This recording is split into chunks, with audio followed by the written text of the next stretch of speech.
Petrol পর্যাপ্ত petrol আছে, diesel আছে, এলপিজি আছে।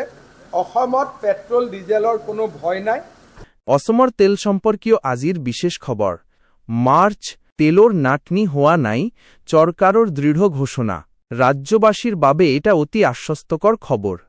যোৱা কিছু সময় ধৰি চলি থকা উৰাবাতৰিবোৰক নচাত কৰি অসম চৰকাৰ আৰু কেন্দ্ৰীয় তেল মন্ত্ৰালয়ে এক বিশেষ ঘোষণা কৰিছে।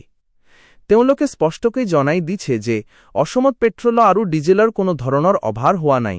ৰাইজে আতংকিত হোৱাৰ কোনো কাৰণ নাই। আমার হাতত পর্যাপ্ত মজুত আছে। এইয়া কেলো এটা সরকারি তথ্যই নহয়, বরঞ্চ সাধারণ জনতাক দিয়া এক ডাঙর আশ্বাস। গতিকে পেট্রোল ডিপোত ভিড় করি অযথা আতঙ্কিত নহবলেই সরকারে সকলকে বিনম্র অনুরোধ জনাইছে। সকল ঠাইতে তেলর যোগান স্বাভাবিক হইয়াছে আৰু ভবিষ্যতেও থাকিব। অসমৰ তেলর সত্যতা আমার সম্পদ, আমার গৌরর। অসম কেল চাহর দেশেই নহয় ই শক্তির ভাণ্ডার। আমার হাতত আছে টাকই বিশাল রিফাইনারি, নুমলীগড়, নুনমাটি, ডিগবই আৰু বঙাইগাঁও। প্রকৃত সত্যটো জানক, এই চারিওটা রিফাইনারির সম্মিলিত উৎপাদন আমার স্থানীয় চাহিদাতকৈ বহুত বেছি। অর্থাৎ আমাক যিমান তেল লাগে তাতকৈ অধিক তেল আমার রাজ্যতে উৎপাদন হয়। তেন্তে হাহাকার কিয়ে? সচেতন হওক। কিছুমান ঠাইত যি দীঘলীয়া শাড়ি দেখা গৈছিল সেয়া তেলর নাটনির বাবে নহয়, বরঞ্চ সেইয়া আছিল আতঙ্কিত ক্রয়, প্যানিক বাইং। মানুহে ভয় খাই প্রয়োজনতকি অধিক তেল মজুত কৰিবলৈ যোৱাৰ বাবেহে এই কৃত্ৰিম ভিৰৰ সৃষ্টি হৈছিল। মনত ৰাখিব, আমাৰ ৰিফাইনাৰীসমূহে দিনে নিশাই কাম কৰি আছে যাতে আপোনাৰ গাড়ীৰ চকা কেতিয়াও ৰৈ না যায়। গতিকে উৰাবাতৰিত ভুল নগৈ শান্তি বজাই ৰাখক। আমার থলুয়া সম্পদৰ ওপৰতো বিশ্বাস ৰাখক। অসমত তেলৰ কোনো অভাৱ নাই আৰু নহয়। পেট্রোল পর্যাপ্ত পেট্রোল আছে, ডিজেল আছে, এলপিজি আছে। অসমত পেট্রোল ডিজেলৰ কোনো ভয় নাই। মই ৰাইজক অনুৰোধ কৰিম যেন কোনেও বেছিকৈ পেট্রোল ডিজেল নবঢ়ায়।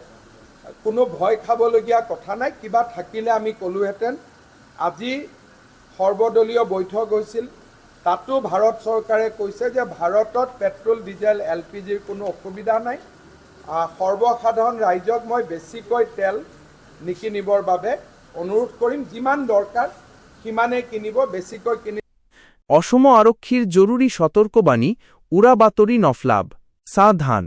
আপোনাৰ এটা ভুল খবৰ বা এটা শ্বেয়াৰ ৰাজ্যত অশান্তিৰ সৃষ্টি কৰিব পাৰে। অসম আৰক্ষীয়ে ইতিমধ্যে এক অতি গুৰুত্বপূৰ্ণ ঘোষণা কৰিছে। ৰাজ্যত এলপিজি চিলিণ্ডাৰ বা তেলৰ নাটনি হোৱা বুলি যিসকলে মিছা খবৰ বিয়পাইছে তেওঁলোকৰ বিৰুদ্ধে এতিয়াৰে পৰা লোৱা হ'ব কঠোৰৰ পৰা কঠোৰতম আইনী ব্যৱস্থা। ৰাইজক বিভ্ৰান্ত নকৰিব। এইয়া কেল এটা চৰকাৰী জাননী নহয়, বৰঞ্চ এক সকিয়নি। কোনোবা বিশেষ মহলেৰে নিজৰ স্বাৰ্থৰ বাবে সমাজত যি আতংকৰ সৃষ্টি কৰিব বিচাৰিছি তাক প্ৰতিহত কৰিবলৈ প্ৰশাসন এতিয়া সম্পূৰ্ণ সাজু। গতিকে মনত ৰাখিব, ভুল খবৰ বিয়পোৱাটো এতিয়া এক ডাঙৰ অপৰাধ। আহক আমি দায়িত্বশীল নাগৰিক হওঁ। কোনো খবৰ বিশ্বাস কৰাৰ আগতে সত্যতা পৰীক্ষা কৰক আৰু যিকোনো উৰাবাতৰিৰ পৰা নিজক আঁতৰাই ৰাখক। অসমৰ শক্তিখণ্ডত নতুন বিপ্লৱৰ আত্মনিৰ্ভৰশীলতাৰ দিশত আৰু এখোজ। কেলো বৰ্তমানৰ বাবেই নহয়, ভৱিষ্যতৰ বাবেও এতিয়া অসম সম্পূৰ্ণ সাজু। আমাৰ ৰাজ্যত গঢ়ি উঠিছে নতুন পাইপলাইন আৰু অত্যাধুনিক ইম্পোৰ্ট ব্যৱস্থা।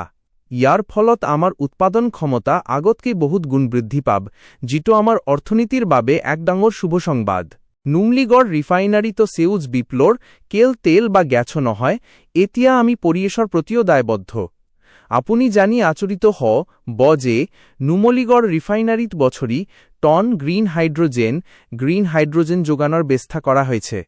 পৰিৱেশ সুৰক্ষা আৰু উন্নয়ন এতিয়া দুয়োটাই খোজ মিলাই আগবাঢ়িব।